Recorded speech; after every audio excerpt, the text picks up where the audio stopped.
Red Solo Cup.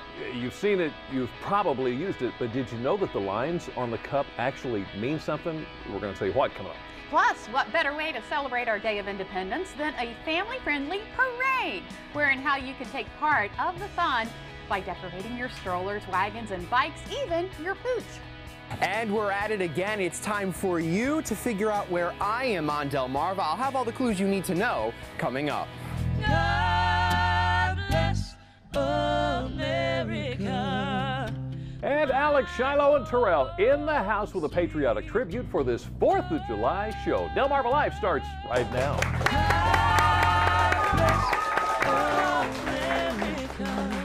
Good afternoon, everyone. I'm Lisa Bryant. I'm Jimmy Hopple. Welcome to Delmarva Live from Historic Studio D. And we want to welcome our studio audience. Give a round of applause, everyone. You guys came in today. We have a little bit of red, white, and blue today, if you haven't noticed. I love these colors. Yeah. This is gorgeous. Very patriotic. I like our colors, but these are good colors. AAA says that because the 4th of July falls on Wednesday this year, about 2 million more people are going to be joining you on the road. Now, the good news is gas prices are down, too. And we were talking about somewhat. Yeah. Well, I mean, it's better than $3.86. I know. I mean, we were talking earlier about how it seemed like it was steadily going down, going down, going down. And then as the holiday gets closer, inches up, penny by penny, it starts coming back again. Yeah. So, it's like it makes your head spin. It changes so much. I've had that happen frequently, yes. If you want to find out about fireworks that are going to be in the area, of course, we have lots of fireworks displays on Delmarva. You can go to delmarvalife.com to find out where you can go to see fireworks around Delmarva. I know. I plan on going. I think you're going to end up going. I think we're going to be in Laurel looking at the fireworks there. And I learned something fascinating this morning from Ryan Whittington with the Ocean City Fire Department. I never knew this. Sparklers, of course, there are a lot of places you cannot have fireworks. You can't own them, you can't fire them up, nothing. Right. But the sparklers, we always get sparklers. Those sparklers burn at 1,200 degrees. They're hot, tell the kids to be careful, best thing to do, wear gloves. Did you know that those things burn at 1,200 degrees, glass melts at 900 degrees? Seriously? I didn't know that. Wow, I knew that they were really super hot, but I didn't know it was that hot. Be careful, watch the kids. Please be careful. Better yet, just don't bother with them. Go watch the professionals. Go watch somebody else do it. Yeah. While we're talking about hot, okay. You remember the year, and it was 2 or 3 years ago, that the roads around here just buckled really bad because we had the ongoing heat. Every place you went, you were bumping over these buckles in the road. In Wisconsin, the heat has been so bad. Take a look at this video. Now watch this car. Boom.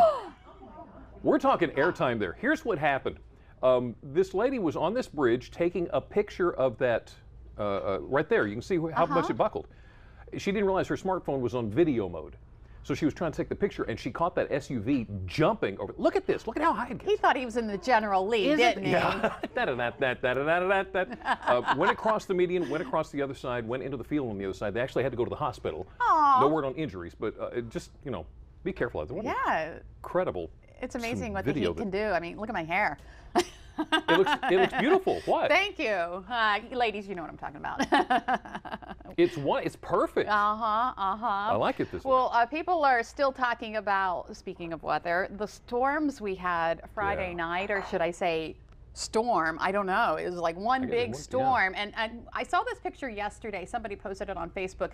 This is actually in West Virginia somewhere. Goodness. And it was... that is a power line. That's one of those huge towers for the high tension lines. Towers, yeah, and that's what Friday's storm did to it. Of course, nearly 2 million people still without power, all around like West Virginia, Virginia, Maryland, Pennsylvania, Ohio, Kentucky, still dealing with power outages. And I can't imagine that's one of the reasons. I can't imagine being without power for that long. No, I can't either. You would not want to know me. But one of the things that we thought was pretty interesting about this storm is they have a name for it, a name that's apparently been around for a while. It's not just a storm, it's not just a thunderstorm, it's called a derecho. A derecho. Yeah, a derecho. There you go. There's a picture of, I guess that's time elapsed. Oh, I see. A radar of where this storm was. As it moved. As it moved, and as you can see, it's a nice curve, I guess, a straight line. Yeah. But the derecho is a phenomenon that apparently we only see every couple years or so. You've got like a whole technical description of this it's a thing widespread and long-lived convection-induced straight-line windstorm that is associated with a fast-moving band of severe thunderstorms in the form of a squall line, usually taking the form of a bow echo. Did you get that? Perfectly. Actually, honest to goodness, I mean, I've always loved weather, and I do understand that. In other words, it was a gust of wind. Yeah. It just kept getting worse and worse as it went by. It just kept going and going, and it stretched about 300 miles at least. Oh my goodness. Yeah. And it's called a what? A derecho. Derecho. Now I've seen two different spellings. I've seen D-E-R-A-T-I-O, derecho, and then I've seen derecho, D-E-R-E-C-H-O. Okay. So I never heard of that before. Whatever, we can blame it. That's what happened. We'll take that on Friday night. And locally here, take a look at this picture. This picture amazed me. Okay, so I pull up this picture. This is from one of our viewers, and I'm like, oh darn, it's one of those pictures that you have to rotate. You know when you get a picture and you have to rotate it. The grass on the side. And then I realized, no, it's not. It's right side up. The tree is sideways.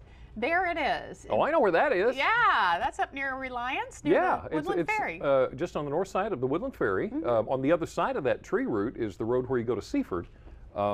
Actually, I drove past that on Saturday. It's the most fascinating thing to see. That's either sycamore or cottonwood. I won't say cottonwood. It's like 60 or 70 feet tall. Yeah. And this thing blew over in the Friday night, Saturday morning storm. And I pulled up to the intersection, and I'm looking to see if I can pull out. And I look this way, I can see nothing but roots. That's all there was. It was some incredible. I just think it's so neat how the grass is just like carpet. It just came up. Yeah. It's incredible. If you've been by there, you know what it looks like. If you haven't been by there, take the Woodland Ferry. If for no reason, just to take the Woodland Ferry. It's nice out there. I love that. Yeah. Some good news. Rehoboth Beach has gotten their 5-star rating back for ocean water quality. It sounds worse than it really is. They only got 4 stars before, but there wasn't anything wrong with the water. They just didn't have enough samples. The Natural Resources Defense Council is the one that gives that rating. Dewey Beach got their 5-star rating too. There wasn't anything wrong with the water. They didn't fix anything. It's just that they didn't have enough samples to actually give it 5 stars. So they finally got enough samples. It's got a 5-star rating now. Right. Dewey Beach, Rehoboth Beach. Good job, guys. Yeah. Pretty place to go. Need to go out there. We all knew that. We all knew it was a 5-star beach, didn't we? We already knew. Yeah. Now the rest of the world knows. Everybody here trying to save energy, doing whatever you can. So is Delaware State University. As a matter of fact, the Secretary of Energy, the U.S. Secretary of Energy, visited DSU. There's a picture of everybody there. Secretary Chu. You'll see DSU President Harry Williams, Governor Jack Markell, Senators Tom Carper and Chris Coons, and U.S. Representative John Carney came out to the campus yesterday. They're working on making all of the buildings on campus at least 25% more efficient by the year 2013, by next year. Great. So they're going through there. It's a massive effort that they've got going on and doing a great job too. Yeah, yeah. And speaking of universities, we want to give a shout out to Juliet Bell, who is the 15th president of the University of Maryland Eastern Shore. She started her work day yesterday. I know it was a tough, it was pretty competitive to get that job, but yesterday she answered questions from high school students from the Upward Bound program, which is in Somerset and Wycomico County. So what a great way to start her day, start her job. Yeah. Good stuff. Another thing that's going on in Somerset County, ECI. You know, we have the prison down there, the Correctional Institute. Yeah. Well, Maryland's prison agency is teaming up with a guide dog group to have jailed veterans train service dogs for wounded and disabled military veterans. Oh. So basically, and they're doing this at 3, I guess, prison systems in the state, ECI being one of them. So basically, they're giving them, I guess, a job behind bars that's going to help other veterans. The program was announced on Monday in Hagerstown at the Correctional Institute there. Institution. Dogs. Yeah, I do the same thing. I do that. Dogs behind bars, dogs will be getting out. Yeah. That's that great program. That's a wonderful thing. It's called Vets, or America's Vet Dogs. Okay. Yeah. Do you remember, gosh, I want to say a month ago-ish, the drone that crashed, it was like almost on the Dorchester-Wycomico County line. Yeah. And they were trying to figure out what happened. It was on the Nanticoke, I think it was in the Salt Marsh.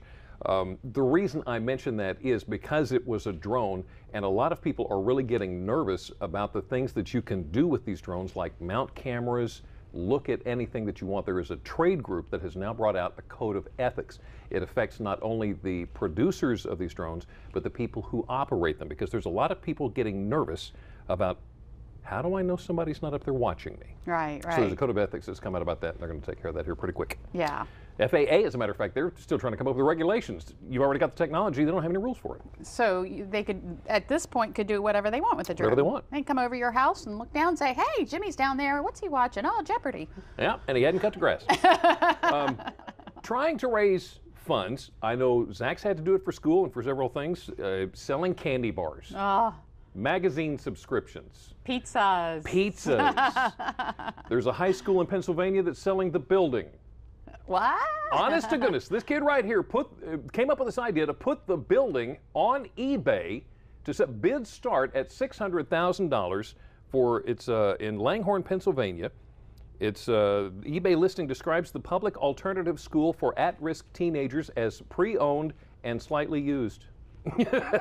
Obviously, you don't actually buy the building, but for your bid, they're raising money. You get the naming rights to the building. Oh, really? Which is a pretty cool thing. You can name it anything you want it? Anything. Want to? Anything you want to. You can name the school anything you want. Oh, there's got to be some kind of rules. There has to be rules. There'd be all kinds of fun with that, wouldn't it? It could be Lisa Bryant High. It could be Duh Middle School. We could come up with some great things for that. Oh my goodness! But what they're saying is, not only you get you get a free large pizza for $600,000, and the satisfaction of delivering an education to a group of kids who could really use it. So that's a really good thing there. You come up with some good names, aren't you? I'm daydreaming about it. I'm so glad you said that. That was a very smooth transition. Why? I daydream all the time. I wasn't going to say that. We get caught daydreaming. You're just wandering off and you're thinking, oh, I just wasted a whole bunch of time. Well, there is in a bubble. In a bubble. There is a new article that suggests that, well, you might want to call it introspection. It's a long lost art, and actually it is a very valuable part of your life. In this month's issue of Perspectives on Psychological Science, the author is saying that you really do accomplish a lot by letting your mind rest. It's not necessarily time lost. Are you still with me? Okay.